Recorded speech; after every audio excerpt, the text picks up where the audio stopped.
Hey guys, you're listening to episode 153 of the Finish Line podcast, where we discuss the intersection of faith, generosity, and personal finance. My name is Keelan, and I'm here with my co-host and brother Cody. Today we're talking to Tim Barker, founder of ROI Ministry, for his second appearance on the podcast. We first had Tim back on episode 12 as one of our very first interviews. In the 4 years or more since then, a lot has changed both for ROI Ministry and for us here on the podcast, and we're excited to have him back to dig in a little deeper into high-impact giving. Before we get started, I just wanted to ask one big favor of you guys. If you've been listening to the show for some time and want to support what we're doing, one very easy and free way to do that is to leave us a review on Apple Podcasts. Just write whatever you like about the show and you'll help others find us. And of course, don't forget to subscribe to the show so that you're the first to know when new episodes come out. And with that, let's get started.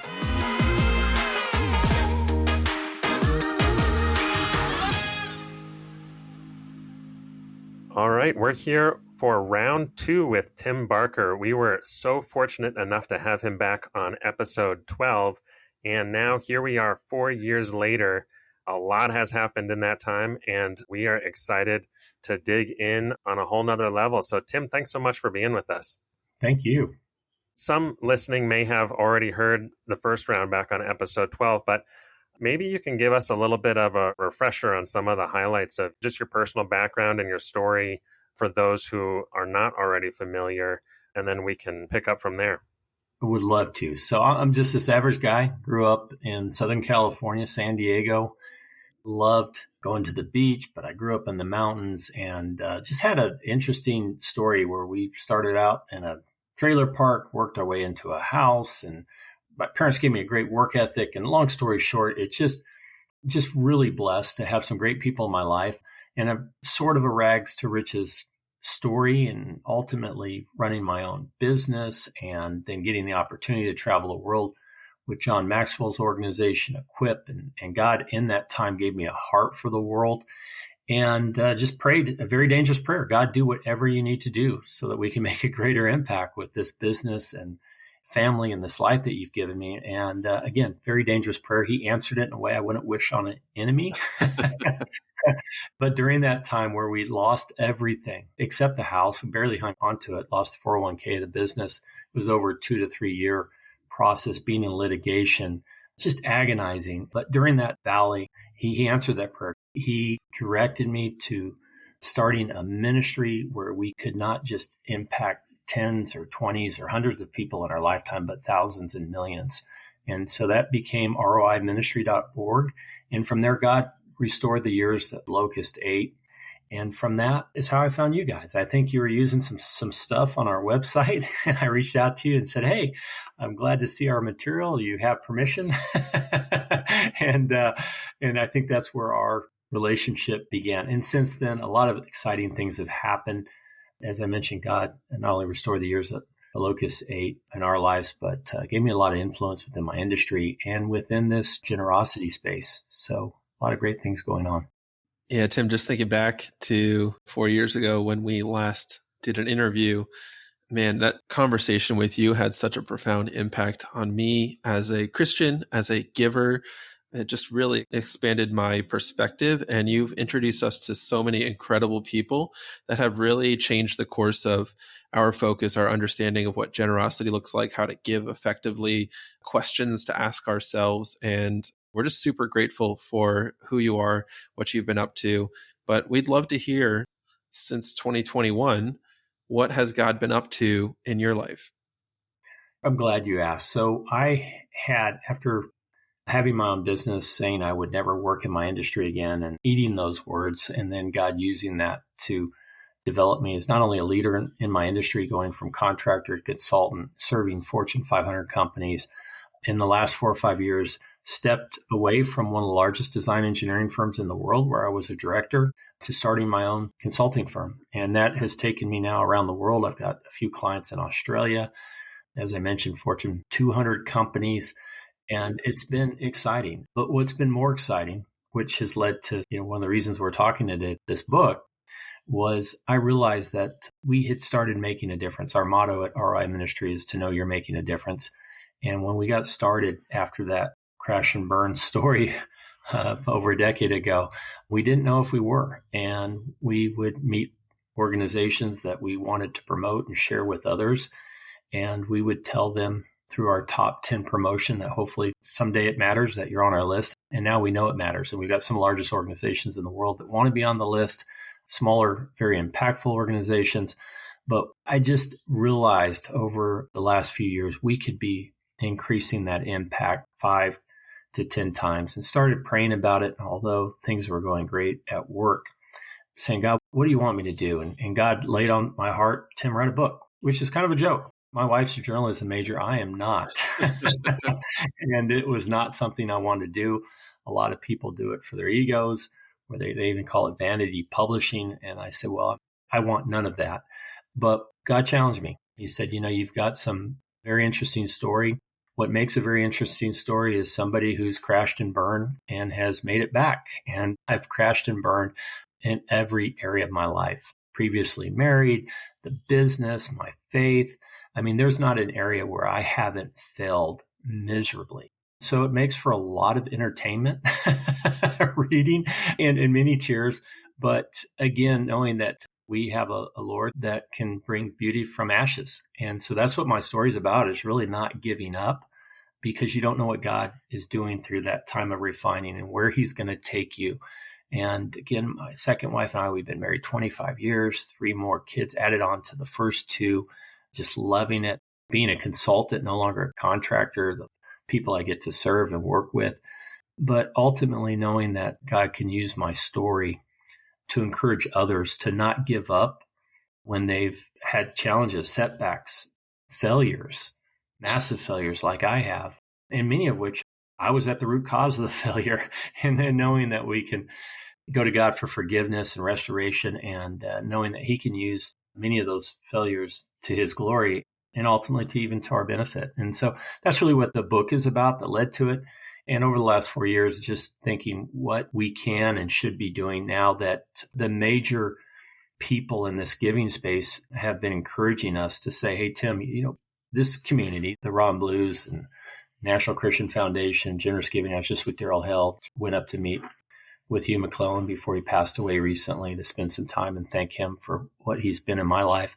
But just circle back around to these people and just receive that encouragement that they gave me when we got started, when I was doing my research and really said, hey, I got an idea. I think, you need to do this Ron Blue, or you need to do this Hugh McClellan, or you need to do this National Christian Foundation. And all of them is just not discouraging me, but say, no, it sounds like it's a good idea. And it sounds like it's something you need to be doing. And they encouraged me then, and they've encouraged me even more so recently. So that's what's led to it, is just sharing that with others and giving them a resource that they can share with others to find purpose, to find, where God can use what at times are the most terrible situations, terrible experiences of their life for his glory and ultimately for their benefit. Yeah, Tim, I mean, when we had you on the first round a couple of years ago, I thought we were just going to be talking about cost effectiveness, impact, and ministry.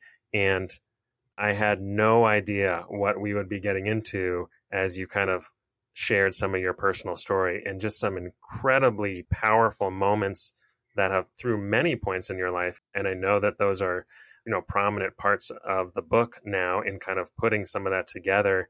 And I encourage anybody who has not already listened to episode 12 to just go back and listen to some of those stories in more detail, because there's so much to take away there. I'd love to hear, as you've gone through, processed, on an even deeper level through a lot of what you have walked through in your life and how God has used you, what are some of the core messages that you hope people take away from your book, some of the core themes that are present throughout your life? Yeah, great question. So the title of the book, Boom, What to Do When Life Blows Up Around You, is really that core message, is we're going to face troubles of many, many kinds. And for me, I was just so happy that I didn't give up. There were so many times I wanted to give up. And it's okay to want to give up as long as you decide in advance that you're not going to give up. And when I say I went through tough times, you'll have to read the book, but we exhausted our 401k. We had to move out of our house because we couldn't make the mortgage payment. This was after liquidating the business. And just when you think you're done, you're over. And for me, here I was starting life again at 40. You do not want to financially, Cody, you're a wealth manager. You do not want to start your saving to ultimately retire at the age 40. It was terrifying. And so it would have been very easy for me to give up at that time, to not think that God could restore the years quickly that the locust ate, but he did. And so that core message is really to encourage. I know we're all facing a challenge. We're all facing a struggle. And it doesn't matter if you're rich or poor or popular or not, or if you have affluence and influence, or if you're just struggling to make it by each day. We all have challenges. And so it's just a way for me to share with people that I doubt that you're going to fail this bad as I have with my first marriage, my business, but just to see what God can do with that. And when we give it to him, and how he can not only restore us, but use that for us to be a blessing to others, which it just is amazing. And some of these things, it might take you 5, 10, 15 years. Sometimes it takes people their whole lifetime to look back at an awful situation and say, you know what, God, I thank you for that. Because of that, I now can, relate to other people. I can now encourage other people. I can now help I almost get choked up saying this, because there's some things I left out of the book that just go beyond tragic stories to really personal things that happened to, my family members, that my wife and daughters and kids that said, Dad, you can include this. I said, no, that's your story, sweetie. That's for you to share. And some things that if I had shared about my story might be a little cringy. And so I wanted to not cross those lines. But when you read how bad it was, just keep in mind that it was actually worse in many areas. But as a follower of Jesus, we can make it through those terrible situations. And for those of us who have and have come out on the other side, we can just be a huge blessing and encourager to others by sharing with them our stories, which is what really the core message of my book is to take away that not only you will see a better day, and even if not in this lifetime, definitely the next one, if you've given your life to Jesus as your Lord and Savior, but also that God can use that and use your life and use where you're at, no matter where you're at, rich or poor, to make a difference that matters in your life and others, that matters for all of eternity, which again is our motto at ROI Ministry, to know you're making a difference. That's why we exist as an organization. So the book is really that message to the heart, whereas I believe our website and our ministry really speaks to people's heads quickly. I've never met somebody in the marketplace that's a Christian and said, hey, here's what we're doing, that hasn't said, hey, that's a brilliant idea. That's a great idea. Why wouldn't we want a list of the top 10 organizations in the world measured by their impact per dollar and include that in our internal giving portfolio? But what we were missing through that, and I'm a head person, I'm a facts person, I'm a metrics driven person, and I was scared to death to share it. And that was that heart connection that we needed. And the book's going to provide that. It was terrifying, you guys. For those who didn't listen to the earlier episode, I'm a demolition expert. I help the largest organizations in the world find the contractors that blow up buildings and take down stadiums and power plants. And I only get involved in the most largest, dangerous projects in the world. There's only a couple people, maybe 2 or 3 like me, that do what I do. So I'm in an industry where people are dying. I can't count the amount of people that I've known or have worked on my projects on my fingers that are no longer with us. And some of these are professional engineers. Some are just workers in the field. So it's a very dangerous industry that I work in. But I tell you, it was way more terrifying to me, to be honest, and write this book than what I do for a living. And the publisher, when I asked him about that, he laughed and said, yeah, Tim, he said, writing a memoir type book is like taking your clothes off and standing there naked in front of strangers. I said, yeah, it most definitely is. So that's the takeaway. But at the same time, it was difficult. And I'm not writing this to make money. We're all profits is going back to the ministry. So we're truly just an extension upon what we're doing at ROI Ministry. We're really about what we can do to help others. And we're underwriting all the expense for what we do. Well, Tim, you went through a season or maybe a series of seasons where you were waiting for something to change, for something to happen. And I'm myself emerging from a time of waiting and uncertainty. And I was just hoping you could speak to other people who might be listening who could be in a time where something's got to change, God's got to show up somehow. What would be your encouragement to that person? I would say just to be honest with God. I've never liked when I've heard people say, hey, it's okay to be angry at God. That's always bothered me. But I realized looking back that I was angry at God. I had to admit it. I said, God, I'm not a prosperity gospel fan, but I'm not the opposite either. What are you doing here? And just being honest with him. And for me, being a self-made man, which is a lie. There's no such thing as a self-made person. There's people around you that are helping you, that you're standing on the shoulders of others that have come before you. But I believe that, and it was a lie. And God had to work on my pride and allow me to fail and to get to that point where I would ask other people for help. Matter of fact, I had some family members and friends that when they found out how bad things were for us, the fact that we didn't ask them for help, they were upset. They were angry. And I didn't give them the opportunity to be a blessing, to us as maybe we had been to them at different times. So personally, again, I'm getting choked up just sharing this, just for us guys, especially to be able to set our pride aside and to ask other people for help through those times because they want to. And when we don't allow them to do that, we're really depriving them of something that's precious. And then, our youngest boy, he was a surprise. We weren't planning on him. But when I found out my wife and I were expecting, and this was towards the end of our financial trials, and we had just exhausted the 401k, and we were in litigation for 2-3 years.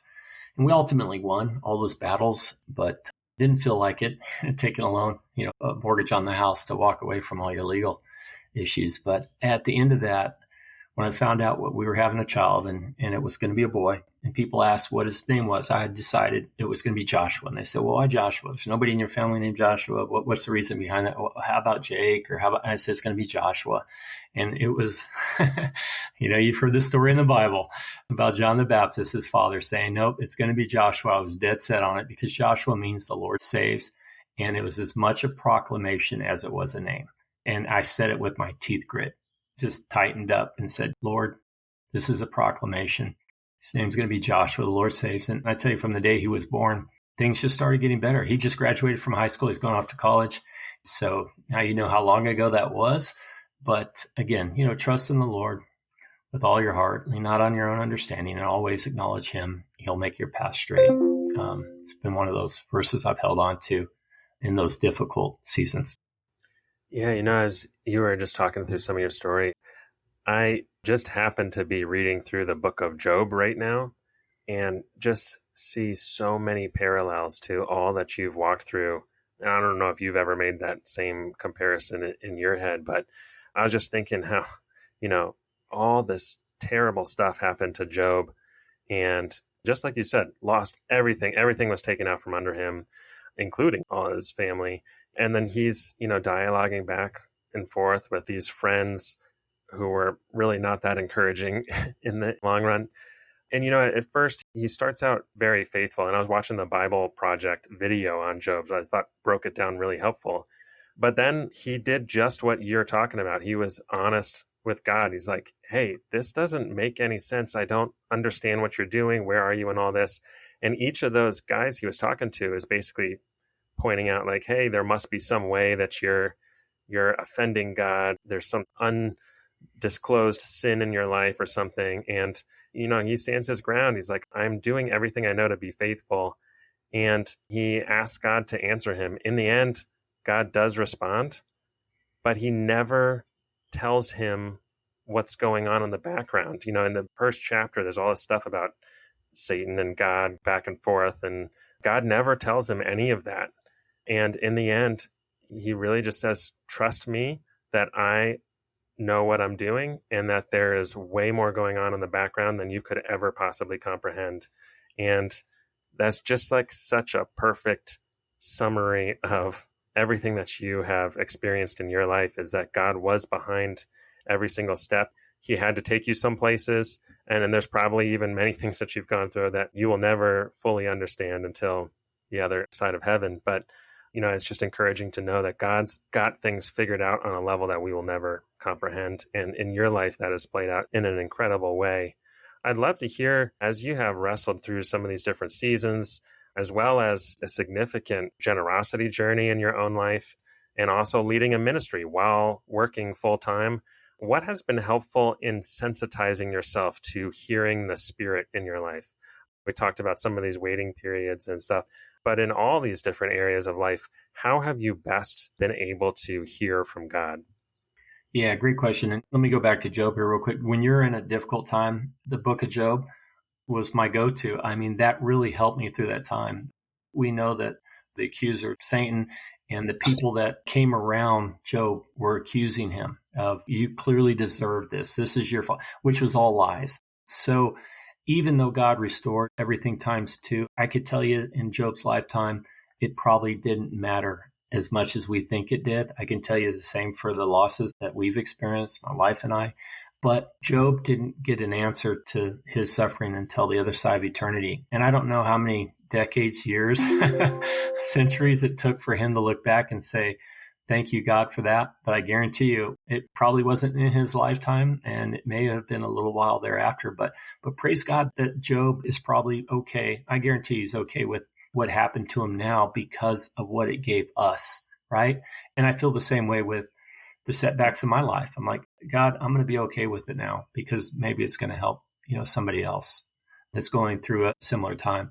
The Spirit's lead, that's a great question. I have recently, and I think I'm coming out of it, but you go through these times where, for example, the founding of ROI Ministry, I was just so excited about it. It was so amazing. And God was opening the door. I was meeting with all these just heroes of the faith, people that are miles and years ahead of us. And you've heard it, Catherine and Alan Barnhart and Ron Blue, all these folks that were patting us on the back saying, yeah, we think you need to do this. And it was exciting and that was great. And we just didn't see any fruit for the longest time. Like most ministries, you plow for 5-10 years. And then as things start to really explode. And that's where we're at these last few years. We're really seeing that we're making a difference. Millions are going into the kingdom and millions of people are being impacted each year. And you would think I would just be so excited and just bouncing off the walls because of the impact we're making. But I don't get to see these lives until the other side of eternity. And I feel a little guilty for that.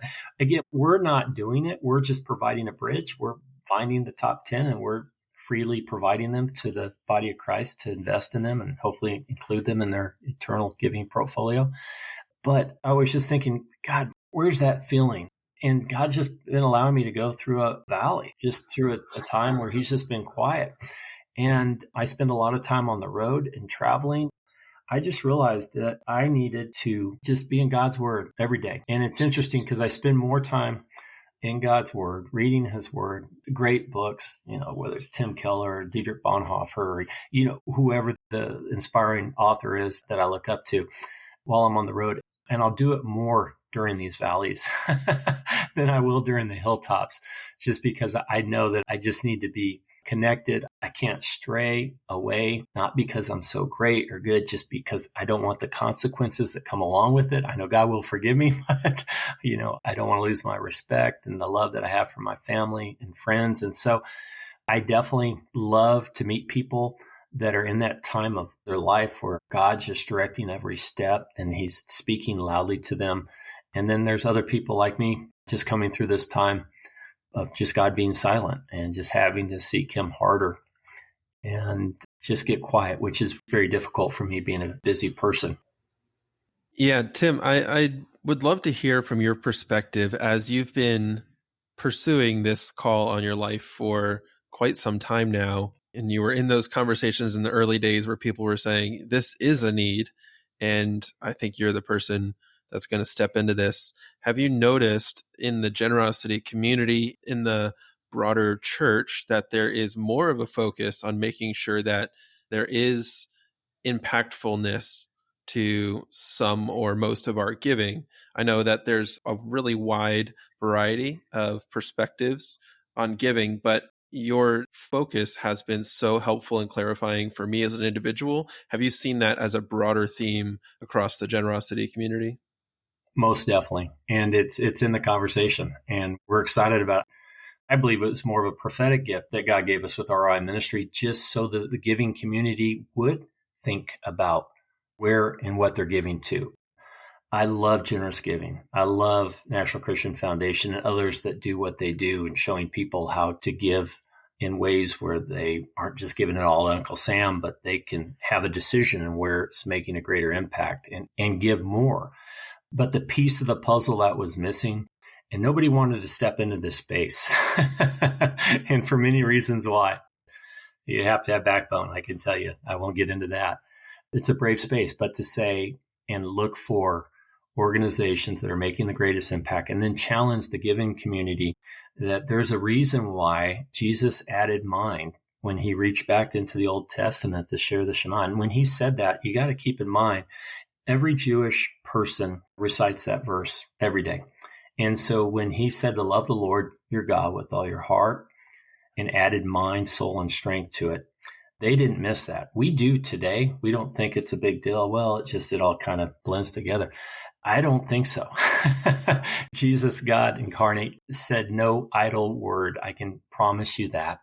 And so for people like us and others that are in the marketplace, that God's given us the ability to create wealth, and then for us to take that head off our shoulders and just give solely from our heart, solely based upon what we feel like giving to, or what based upon somebody's ask, rather than thinking through this decision, because you're really just exchanging all that blood, sweat, and tears for impact. It is just, to me, is very unfortunate. So I think we've really connected. And when you look at the parables, the minas and the talents, clearly Jesus is about seeing results with the talents he's given us, with the resources he's given us. So it's a biblical principle that got lost. And I think it got lost because and I love development folks with ministries, but the focus has been on the heart. And I love the heart, but it's not either or, it's and both. Yeah, give as the Spirit's leading you. Definitely give, where you're passionate. But at the same time, we have a responsibility. We can't say no to 1 million people that could come to the Lord for the cost of one. And that's what happens when you look at the research. Majority, 97% of all Christian giving is preaching to the choir. It's going to nations that have already been evangelized, or they're already Christian. And less than 1/3 of 1% is actually making to that billion lost, poorest people in the world, who, by the way, are 3,000 times more receptive to the gospel, and are top 10 or 30,000 times more effective, whether it's providing clean water, food, evangelism, church planting. Yeah, it's interesting. When we were talking to you last time, we were definitely in the exploratory phase of trying to understand the scope of what generosity really is. Actually, we were still really defining just how wide of a conversation the topic of generosity really is. And I think our view at that time was much smaller than we realized the generosity world is. But there's so many different doors to open and phases to kind of walk through, and everybody goes through it kind of differently. And so, if you're trying to really just get somebody to understand what it's like to give at all, for somebody that's never really given, or to just show what's possible in terms of experiencing the joy of generosity and not seeing it as an obligation, then there's a general approach of not wanting to be too prescriptive in that, and to leave a lot of wiggle room and space for people to kind of explore and figure things out. But as you kind of step into the journey of generosity, there comes a time where you really do want to do it well. You're like, I'm already sold on generosity. I have seen the fruit in my own life. I've seen the fruit in others' lives. Now, how do I do this really well? And I think that's where you guys have really stepped in to take things to, another level and say, hey, there's so much that is available to us as givers. And how can we channel how we give to really, truly make some meaningful change in the world? And that's where you guys have added a huge component to that conversation. I'm curious, this is something we never really discussed last time around, but Do you think that there are times where givers are called to give to less cost-effective ministries or projects or causes? And if so, where do you think that balance is in terms of how somebody sorts through some of those questions as a giver? Yeah, so emphatically, yes, to your question. Definitely. And this goes back to the Spirit leading. Those times where it's clear that God's leading you to give to something or someone and it doesn't make sense. Boy, I tell you, if you don't do that, you're going to miss out on I think some of the greatest blessings that I've ever had in my life. And I wish it was like that every day. I wish I was so sensitive to the Spirit's lead that I could find those organizations or that individual where you're just a little bit's going to help them so much. So when you do have that and it's clear, boy, don't miss that opportunity. Sometimes people ask me, Tim, who's your favorite ministry of all time? Who's your top 10? And they're not on our top 10 list. They never would be. And Henrietta Mears, for example, she passed away the year I was born. Most people have never heard of her. And she just discipled youth. And you think, well, big deal, huge deal. You look at the people that have impacted our lives in the last 100 years, and many of them have a direct connection to her. Bill and Vonnie Bright, Campus Crusade for Christ. She led them to the Lord. They started that ministry in her house, the founder of Young Life. Billy Graham said, other than his wife, there's been no other person that has made a greater impact on him than Henrietta Mears. So here's a person that was just called to invest in the next generation. And if for you as a mom or maybe a small group leader, you don't know what kind of impact that you're having, and you might not know till the other side of eternity. But there you go. There's my probably number one. And she wouldn't have ever made our list. But there are people that God brings to mind, things. I've never, ever said that our top 10 list was God's top 10 list. And so clearly, if God's called you to lead, we do have a process. We believe that people should, first take care of your family. A person who doesn't take care of their family is worse than an unbeliever. That's, out of the Bible. Second, to your local church. My whole business development model is tithing. I know it sounds old school, but I believe God when he says, test me with the tithe. And what's Coke? 50 cents of every, or half the price of every Coke goes to marketing, business development. My business development budget is like 1%, 2%. It's amazing how people find me for what the unique service that I provide. And I've been busy. It's the craziest thing. And I know it sounds old school, and I'm not patting myself on the back for that, but because I've met so many other people in the marketplace that test God in that area. It's the only area that we're told to test him in. And I think that the people that are, because I see it, I get to talk to them, get to meet them, that are faithful at doing that, taking care of their families, providing, serving, giving to their local church, those are the people God blesses in a way to then give more into other things. And that's where I think we really come into place. And, I've got to spend some time, and I'm not going to drop all the names of, the mega church pastors and these types of things at all the events that we all go to. But I just remember one time with Craig Rochelle, and it was a big conference, and he wasn't a big name yet. And I was just assigned to host him for the weekend. I didn't even know who he was at the time. It was kind of funny. And so I'm like, man, I really like this young pastor. We were the same age. And this was a while back. And Craig, we were talking about missions. And I said, Craig, what do you think about it? He's like, I want every single person in my church to go on a mission trip, because when they come back, they are so much more excited about giving and serving locally in our church. And I feel the same way. So it's not an either or, it's an and both. And God tells us that if you've been entrusted with some things and you've been trustworthy, God's going to give you more to be a blessing to other areas. So again, it's not either or, it's and both. For someone not to have high impact ministries with proven return on eternal investment, which is what we're about, eternal return on investment, I think is unfortunate to not have that in their, giving portfolio somewhere. But again, I don't think it should all be one way or the other. Unfortunately, that research also that I shared some of those numbers from show that the local church has really been robbed. We've been robbing Peter to pay Paul. More and more resources are now going to parachurch organizations and NGOs than they are to the local church. And I think that's unfortunate. At least here in the West, I think, it should be the other way around. Now, I know some people will push back and say, well, our local church isn't helping or they're not doing it in an effective way. Well, then I would say give to your local church. And after you've been doing it for some time, then you've earned the opportunity to then, encourage them. But don't be coming out telling them they need to change if you haven't been faithfully giving and serving there for not a few weeks. I would say a few years where you've earned the opportunity to then, provide some suggestions. Yeah, I think that's a really helpful thought. It's not like a subscription service where they provide a product and you can decide if you're going to be a customer or not. It's really a partnership. And we have lots of ways that we can participate with our local church or with organizations that we choose to support. And I think if we have perspectives, they could be very helpful and welcomed. And we can view it more as a collaborative partnership than a subscription. But Tim, recently I was trying to develop the skill of trying to understand impact through my giving. And I figured, well, I'll pull up Charity Navigator, I'll pull up GuideStar, I'll look through at 990 and I'll be good to go. And I discovered that this is really challenging. There's a lot of complexity to it. There's a lot of understanding that needs to be built over time. Fortunately, there are some really skilled professionals doing this work. But other than cost effectiveness, what are you looking for when you search for strong organizations? Yeah, clearly leadership. Maxwell says everything falls or rises based on leadership is so true.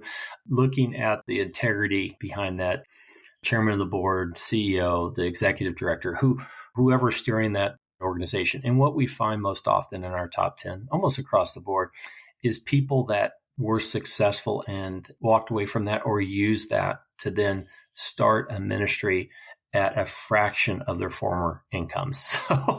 So they're not doing it to get rich.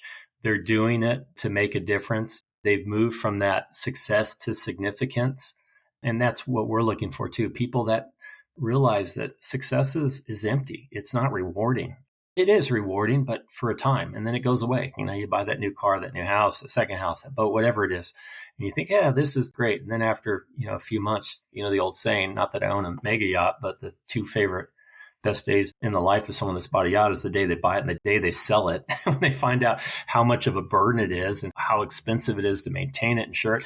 So if you can get quickly through all that stuff and realize, hey, that's not going to bring you joy. That's not going to bring you hope, or definitely it's not going to allow you to find purpose, and realize that you will find that in helping others in ways that make the greatest impact.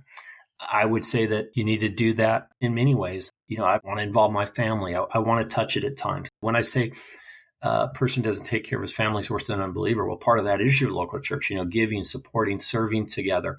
And so you need that. You need that fellowship, that connection with other people. And at the same time, you need to know that what God's entrusted you with, that you're being a good steward with it. If you have an opportunity to impact thousands of people rather than 12, then impact thousands. Even if you don't get to meet them on this side of eternity, I believe you'll get to see them and meet them and party with them on the other side of eternity. Eternity is a long time. So I think for me personally, and it was David Wills when I met with him, he was the president of National Christian Foundation at the time. He summed it up perfectly. He said, Tim, really what you're about is helping people, enlarge their Facebook friends. I guess now it would be Instagram friends or whatever the latest app is. But rather than have 100, you got 1 million and friends. And on the other side of eternity, you get to spend a lot of time getting to know them. And that's what excites me. Eternity is going to be a long, long time. So I think as many people that we can impact here, that we'll get to meet there. And not that we'll get the credit, God gets the glory. He just gives us an opportunity to be in the game, which is very exciting. Yeah, a while back we had the chance to talk to Randy Alcorn. So he's written a lot on this topic that you're talking about right now.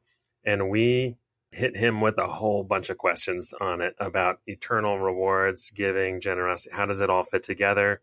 And he shared a lot of what you're talking about, that what we do, and especially how we give, has very real impact on what eternity would look like for us.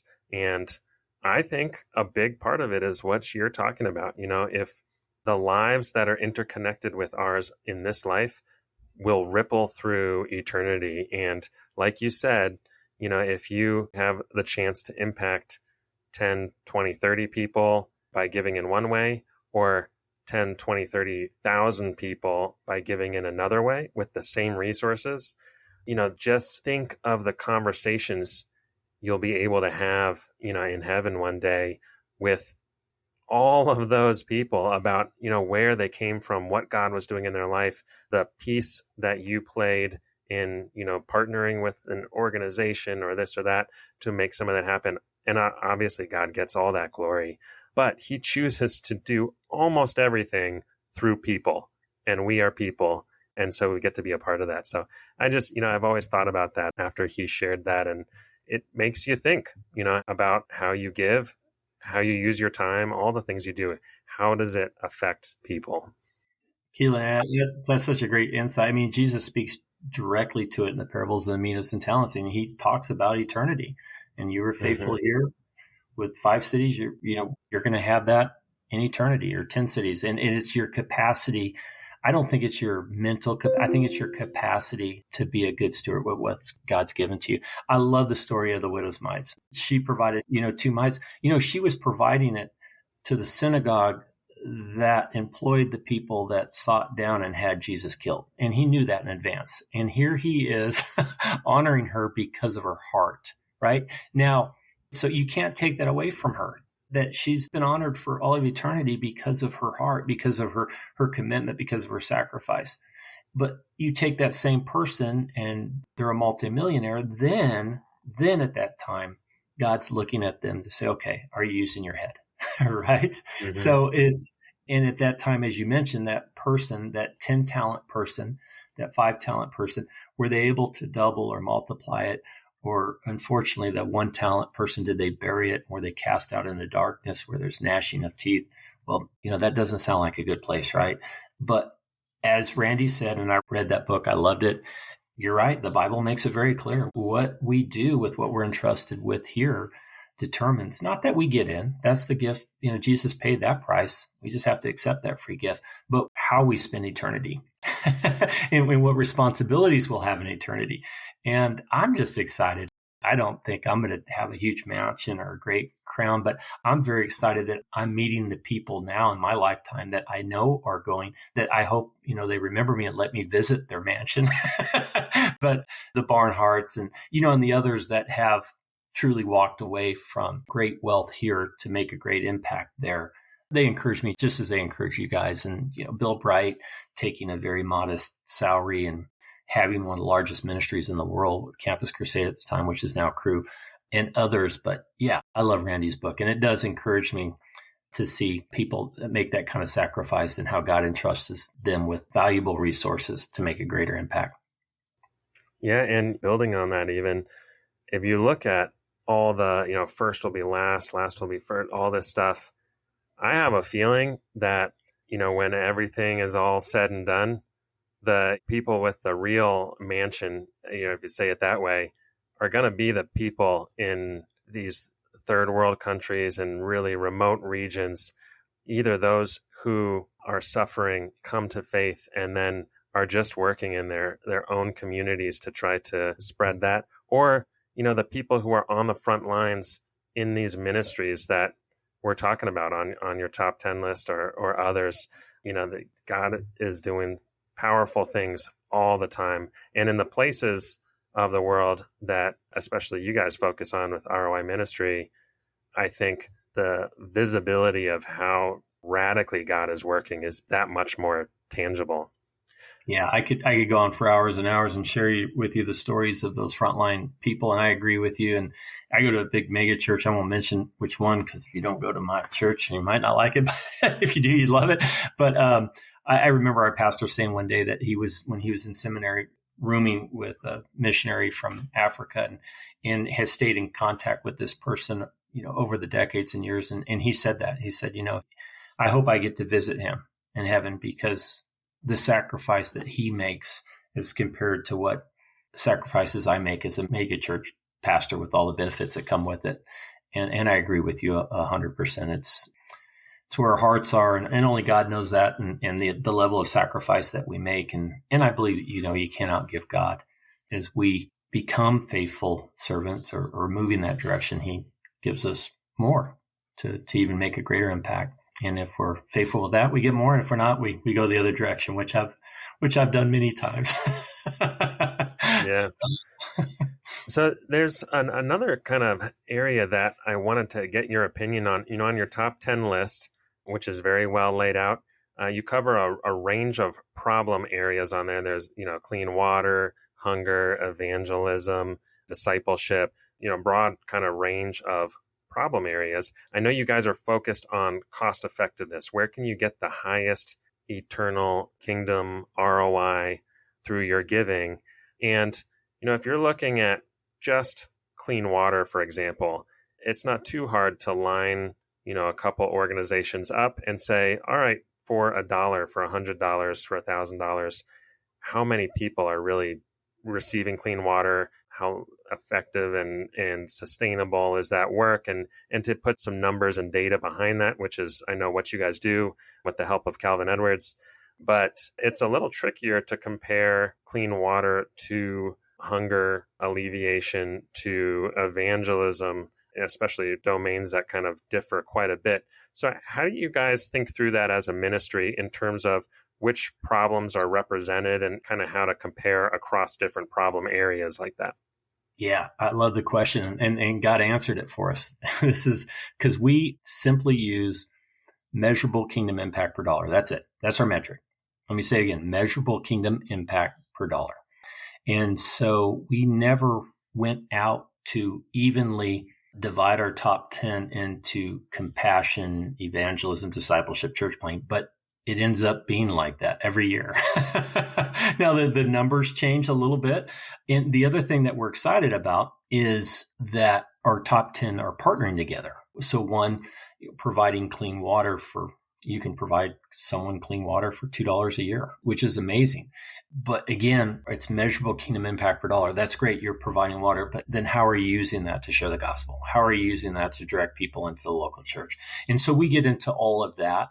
When you're just looking at evangelism ministry, it's a lot easier. But again, we're asking those hard questions. Is it measurable kingdom impact per dollar, indicated decisions for Christ? Is that just a raised hand or a check box? Or is that somebody that you've captured a name and you've connected them into a local church or a local gathering and you've put them onto a discipleship path? So I could spend a day talking about this stuff, Keelan and Cody. And we do. If this was just focused on ROI Ministry, I could unpack all that. But it's exciting for us to see how God brings organizations to us, providing somebody a shelter, a family, that you have to get out of that cycle of poverty. You have to have a home. And so to provide somebody a home for $1.40 a day, which is a newer ministry that we've added to our list. And then who are you providing that home to? And how are you using that to bless the local church? So there's a lot of questions in there and we enjoy doing it. But as far as the breakdown, God just makes it not totally even, but it's really neat to see that there's an even amount of compassion versus evangelism, church planting, discipleship ministries each year. And it changes a little bit. Many of them work together. And when we see them come together, their impact as an organization multiplies. It doesn't just double, it just multiplies. So that's very exciting for us. But again, we do have to vet them. You're providing food, super meal for 15, 20 cents. That's great. Is it a real meal or is it just a Dixie cup of water and a saltine cracker? And again, how are you using that to minister to their soul, to the whole person, and not just providing them a meal? So there's a lot involved there.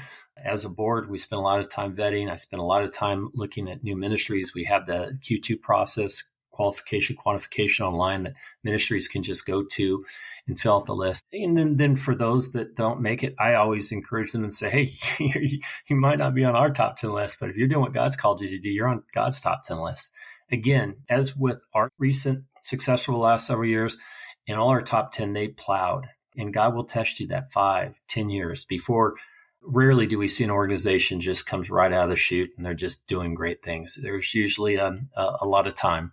And when you've been faithful and you know that you're doing what God's called you to do and you're doing it for the right reason, and there'll be that point where you'll start to see that harvest. And so, I could talk about ROI Ministry and how we work and how we operate for an hour, which I think we did on our last episode. So I'll leave it at that. Yeah, Tim, so much has happened over the last 4 or 5 years, both for ROI Ministry, for you personally, certainly for Keelan and myself. But what are you most excited about when you think about the next 5 to 10 years? Yeah, God has laid on our heart that we can increase our impact 5, 10, 20, 100-fold. And I think this book is the beginning of that, because how do you connect with the heart as well as the head? What you can see on our website in 2 minutes, you get it. If you have a head on your shoulder and you're a Christian, you're like, that makes sense. Why wouldn't I be doing this? But how do you get that to others? How do you share that message? And for me personally, as I circle back around to these mentors, the ministries, the organizations that I stand on their shoulders and ask for their permission to include them in the book and some of their stories, not one of them said no. They were all so encouraging. They were all so, I'm so glad to hear that God's doing what he's doing through your organization. Many of them had been following us and I didn't know it. just saying, hey, I've been waiting to hear from you. What can we do with you? So with that, I believe that we're going to be able to increase our impact 5, 10-fold, even greater over the next 3, 4, 7 years. I think the book's the step towards that. It's just getting that message out. And it's really all we do is about you. It's not about us. We're just a conduit. We're not paying salaries. We're not making a handling fee. Our board's underwriting all the expense. Once I wrote the book, at great personal expense, by the way, I donate it to the ministry. And then that way I say, okay, ROI Ministry now owns it. If or when we make anything on it, it's going right back into supporting what we do. And so we're real excited about that. And it's not for us. We're excited about that for you, the listeners, being a service to you. Again, we're underwriting the expenses. All we do is for you, so that you can hear, well done, my good and faithful servant. You've been faithful a few things. I'm going to put you in charge of many things, where it matters most, as Randy said, Alcorn, in eternity. And so we're excited about that. And we're excited about that party, high-fiving each other. I'm getting older now. So eternity's a near reality. I'm not 60 yet, but getting close. And I'm excited. I'm more excited about the other side of eternity than I am about my life now. I love my kids, my family. I don't want to take away from that. There's other experiences I want to have, but I want to be doing life with people that are focusing on things that matter, and that's people and God's word. Those are the only things that are going to matter for forever. And so it's exciting to get to do it with them and to serve them and to serve, the body of Christ. Yeah, I agree 100%.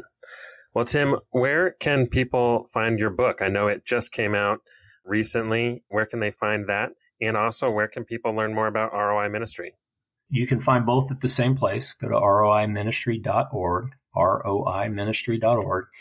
And there we're going to be providing people the opportunity to buy the book at cost, pre-sale, for a certain amount of time. And what that's going to do is allow us, if we get enough people buying it, we'll get a better discount on that cost. Your listeners, Cody Keelan, we believe we're partners. If you're listening to Finish Line, then you're more than likely you're on the team. You're part of the body of Christ. You're probably not somebody out there wondering, what Christianity is about. But that's what the book is about. It's raw. People are reading halfway through the book that are I'm in a rough and tough industry. Blue collar people and even worse, those white collar people, they're they're a little rougher around the edges in other ways. And the book is really an evangelistic tool for them to step into the generosity game and for the right reasons. And so the book is really written for people like us to give to others. So our goal, our hope is that we'll have people come to the website and say, yes, I want to develop other generous, wise givers. And so, I'll take 50, 100, whatever amount that you can afford of the book. What's great is our publisher is you just provide them the name and the address. They'll send it directly to them. That information is going to be confidential. But when we launch it, if we can move that needle just a little bit, that's how books succeed. And so it's going to be strategic. We're going to have the pre-sales at cost. And that's why one of the reasons why I'm happy to be on the Finish Line podcast for this episode is to get like-minded people like us that want to encourage others to do what we're doing. And so that's the whole objective of the book. Again, all the proceeds is going right back into the kingdom. Nobody's profiting on this. So I'm excited about that. And if we can, there's people, I don't want to mention their names, but there's big Christian books that were bestsellers. And the reason why, and I'd love to mention the name, but I can't, some of these individuals went and bought like 100,000 copies the first week it was out and put them on the New York Times bestseller list. And then that was the kickstart to then have a bestseller, which is amazing. Now you got to have a good book. So I hope, I believe from some of the feedback I'm getting, my book's good because it's not a typical Christian book. It's raw. I wouldn't say it's PG-13. It probably leans towards R in some areas. It's not a kid's book. It's an adult book, but it's something that you can give to people in your marketplace, in your workplace, because it's not preachy, but it takes people along that path of you're going to fail, you're going to struggle, you're going to succeed, all those things. You're going to know there's more. You need to find purpose. How are you going to do that? Well, investing in others. And as a Christian, investing in others in ways that matter for you ever. So the hope and prayer is it takes other people down that same path that we're on, and it gets them to a place that they'll high five and hug us and thank us on the other side of eternity when they meet us, because we hopefully invested in their lives and the lives of their friends and family in the circles that they know in ways that matter for all of eternity. Well, Tim, we are just about out of time here, and I want to leave some space for our Manager's Minute, which you're familiar with. This is how we end every episode, with a practical action that our listeners can take to step into their role as stewards and to manage God's wealth wisely. So, Tim, could you share another suggestion for our listeners today? Yeah, I think with everything, just begin at prayer. The greatest commandment, it's clear. Love the Lord with all your heart, your mind, your soul, your strength. Think about what you're doing. Are you using the resources that God's entrusted to us in ways that are not only from our heart, but from our head? Are we doing it wisely? And as stewards of God's wealth, are we encouraging others to do the same thing? Again, that's why we started ROIministry.org. That's why we're rolling out the book, and would love to have you partner with us by sharing the same journey that we're on with others. So thank you for that opportunity. Yeah, and I encourage everybody to check that out. Tim, this has been a fantastic conversation. It's so fun to be able to recap on what has happened in the last couple of years, and just to see ROI Ministry continue to flourish, channeling huge amounts of resources into incredible kingdom work. And we've had the privilege to have many of those ministries here on the podcast. And so if you're listening now and you're just wondering, who are these ministries we're talking about? Where is all this work being done? We have had most of those ministries on the podcast at some point. And so I encourage everyone to check those out and to just see everything that Tim's talking about here. Tim, thank you for joining us. Thank you for pulling together your life into this book. And I'm excited to see what God does with it. Yeah, and thank you. And not only have you had our ministries on your episodes, you've had most of my mentors too. So I'm very excited about that, and very excited to be a part of what you guys are doing. I applaud you for that. So thanks again. Hey, thanks so much for listening to the show, guys. If you want to find any references or links from today's show, you can always find them in our show notes at finishlinepledge.com/episode 153. Before we finish up, I have a quick question for you. Have you ever stopped to answer the question, how much is enough? A financial finish line is designed to help you do just that. Our 90-day Finish Line Pledge breaks down the process into 3 easy steps. Step 1, define how much is enough for you and your family to spend in a single month, and use that as your monthly spending budget for 90 days. Step 2, as God provides money to manage, set aside any margin outside of your finish line into a separate bank account. And Step 3, after 90 days, explore the many ways you can use that margin you've set aside to create joy, purpose, and impact in God's kingdom. Want to learn more? Check out our website at finishlinepledge.com. That's all we have for today. We'll see you next time.